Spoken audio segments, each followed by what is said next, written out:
Voyage au cœur de la vie, ici et ailleurs.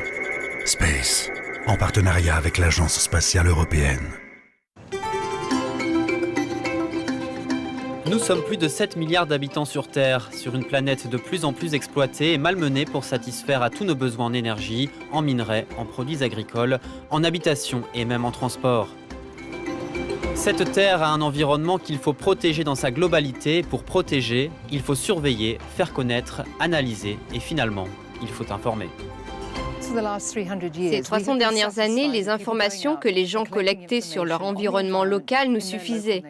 Mais nous avons besoin d'en savoir plus. La planète a beaucoup changé à cause de l'activité humaine. Nous sommes entrés dans l'anthropocène, c'est-à-dire que nous modifions la planète et son environnement. Nous sommes entrés dans l'ère des satellites et de l'observation, et ils sont devenus un outil essentiel dans notre façon de gérer l'économie et pour la cohésion de notre société. C'est à Copenhague, au siège de l'Agence européenne pour l'environnement, qu'aboutissent les analyses des observations faites sur le terrain sur tout ce qui touche à l'environnement. Depuis quelques décennies, viennent s'ajouter les informations recueillies par les satellites d'observation, des outils précieux pour ceux qui sont chargés de transformer cette foison de données en documents de travail à la portée de tous.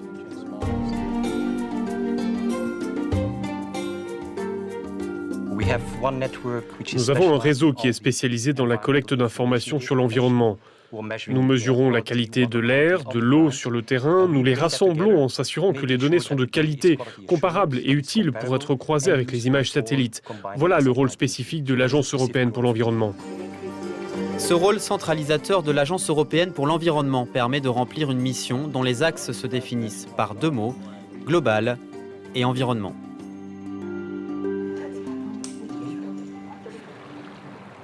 Le terme global se réfère à toutes les organisations impliquées dans la qualité de l'air, de l'eau, nos moyens de transport, l'énergie.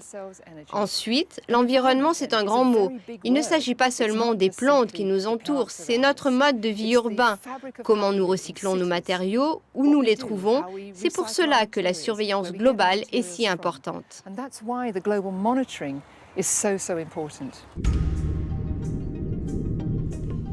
Dans ce contexte, le satellite a toute sa place. Il y a 10 ans, l'Agence spatiale européenne lançait le plus gros satellite d'observation au monde, Envisat. Bien qu'il ne soit plus opérationnel, il est le grand précurseur de la nouvelle génération des satellites de surveillance de la Terre, les Sentinelles, qui font eux-mêmes partie d'un ambitieux programme mené de concert par l'Union européenne et l'ESA, le GMES ou Programme européen de surveillance de la Terre. Leur mise en service est d'autant plus urgente qu'Envisat est en fin de vie. Le GMES prolonge Envisat. Il entend suivre le modèle appliqué à la météorologie il y a 30 ans. Nous voulons un système opérationnel qui fournisse un flux constant de données pour de très nombreuses applications. Ce sera tout d'abord Sentinelle-1, dont le lancement est prévu pour 2013. Le radar sera son principal instrument et il sera ainsi opérationnel de jour comme de nuit, que le temps soit clair ou couvert, peu importe la végétation. Puis viendra Sentinelle-2, équipé, lui, de moyens optiques qui permettent une observation précise des sols et de leur occupation avec des détails d'une résolution de 10 mètres sur une bande de 280 km de large. Quant au Sentinelle-3, il utilisera des instruments comme la radiométrie par infrarouge pour une mesure fine des températures et un radar altimétrique très précis. Sa mission sera essentiellement la surveillance des mers. Ici, nous sommes vraiment les précurseurs.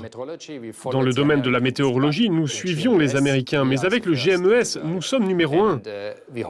Nous espérons vraiment déployer l'infrastructure satellitaire l'an prochain. Nous sommes sur le point d'achever sa conception et dans 2 ou 3 ans, le système complet sera opérationnel et en orbite.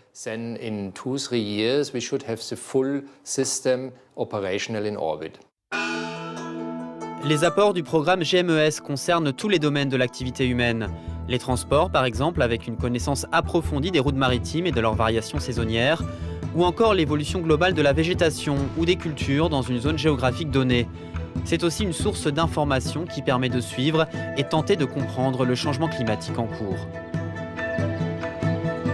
Et puis il y a une panoplie d'applications qui permettent de fournir des services d'urgence en cas de catastrophe naturelle, éruption volcanique, inondation ou encore incendie.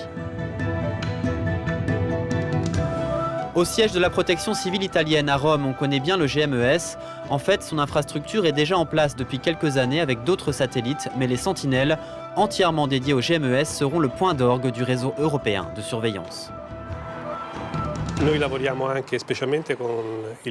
On utilise les satellites essentiellement pour la prévision et la prévention, mais aussi pour fournir des réponses adéquates à des situations d'urgence. C'est essentiel pour les décideurs et les responsables pour avoir une vision chronologique de ce qui se passe et pour pouvoir anticiper l'alerte des structures opérationnelles au sol. Dans ce domaine, le satellite est un outil stratégique. D'autres organismes chargés de contrôler l'espace européen ont aussi besoin des moyens satellitaires. Les gardes-côtes italiens entretiennent d'étroites relations avec l'ESA pour la surveillance des côtes en Méditerranée, mais aussi pour lutter contre la piraterie somalienne. Nous avons eu une grave crise en mer Méditerranée à cause de la guerre en Libye et du printemps arabe. Nous avons sollicité de nombreuses images satellites pour avoir une meilleure visualisation de nos cibles et déployer au mieux nos moyens d'action.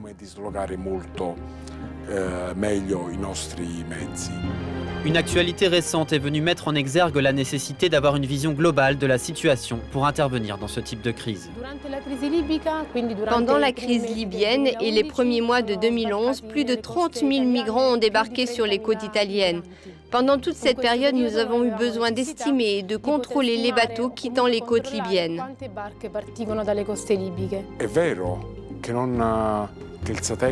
Le satellite ne fait pas tout, mais dans le cas de la piraterie en Somalie ou dans le cas de la Libye, ne pas l'avoir, c'est être aveugle. D'un autre côté, la surveillance satellitaire est un outil unique pour voir ceux qui veulent rester invisibles.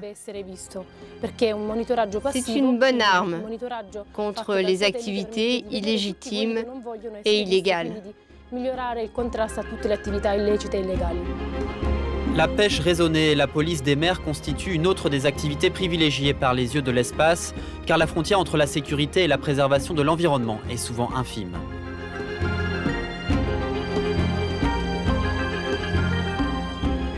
Un système comme le GMES est l'une des réponses à la crise économique. Quand nous serons opérationnels, il y aura de nombreux emplois dans le domaine des hautes technologies pour de nombreux ingénieurs et des scientifiques, mais aussi dans l'industrie pour fournir de nouveaux services dont les gouvernements ont besoin.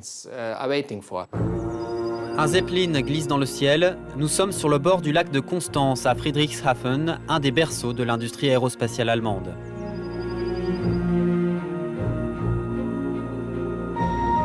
C'est ici que commencent à prendre forme les sentinelles. Mis à part la minutie et la propreté absolue qui règnent dans les salles blanches où sont conçus les satellites, ce qui frappe au premier abord, c'est le constat que leur construction est répartie entre plusieurs grandes, petites et moyennes entreprises, dispersées dans toute l'Europe sans esprit de concurrence. C'est un travail d'équipe à l'échelle du vieux continent.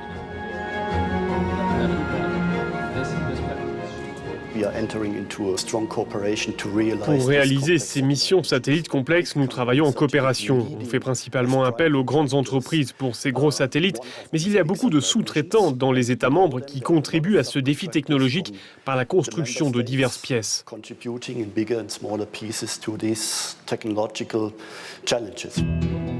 Le programme de surveillance satellitaire européen va aussi permettre d'inventer des technologies nouvelles dans presque tous les domaines.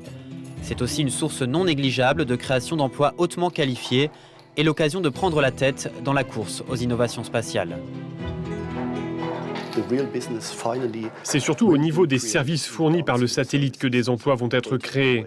L'évaluation des données, l'analyse, les services fournis à toutes sortes d'institutions au niveau européen, local, régional ou même global. Cela signifie beaucoup d'emplois hautement qualifiés, pas seulement des ingénieurs, mais aussi dans le domaine social, géographique et de nombreux secteurs non scientifiques.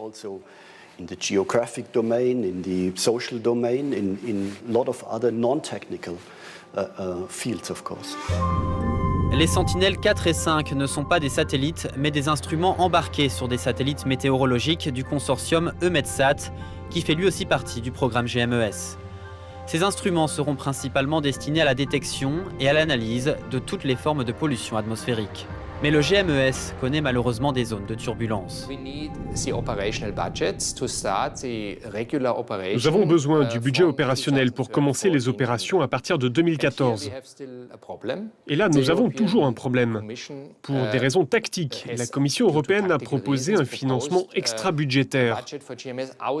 Et dans la situation où nous sommes en Europe, c'est une approche très dangereuse, sachant que les contribuables ont déjà financé cette infrastructure à hauteur de 3 milliards. C'est un pavé dans la mare car le financement via un budget parallèle constitué volontairement par les États membres de l'UE soulève de nombreuses questions. L'un des défis est de s'assurer que le financement est en place, pas seulement pour 1 ou 2 ans, mais dans le cas des programmes satellitaires, on parle de 10, 20 ou 30 ans. Des choix stratégiques sont nécessaires. On doit décider, est-ce que c'est cela qu'on veut ? Ou va-t-on avoir une image fragmentée ? Le danger, bien sûr, c'est qu'avec la fragmentation, tout risque de s'effondrer. Les gens vont s'en éloigner et cet engagement de qualité à créer de nouveaux satellites, à innover, va disparaître. On va finir par avoir une image fragmentée. Et ce n'est pas ça que les gens veulent. Un malentendu, oui, mais ce n'est pas le champ du signe du GMES. Toute entreprise humaine d'envergure connaît ses hauts et ses bas. Pour l'instant, c'est le statu quo. Cela pourrait être reporté car, comme je vous l'ai dit, les États membres de l'ESA trouvent ça trop risqué pour le moment de donner leur accord au lancement du premier satellite. Car on ne sait pas si le budget nécessaire sera disponible. Et j'espère que les gouvernements pourront trouver une solution le plus tôt possible. L'avenir du programme européen de surveillance de la Terre est donc très incertain. Devenu indispensable, son sort est entre les mains des gouvernements européens.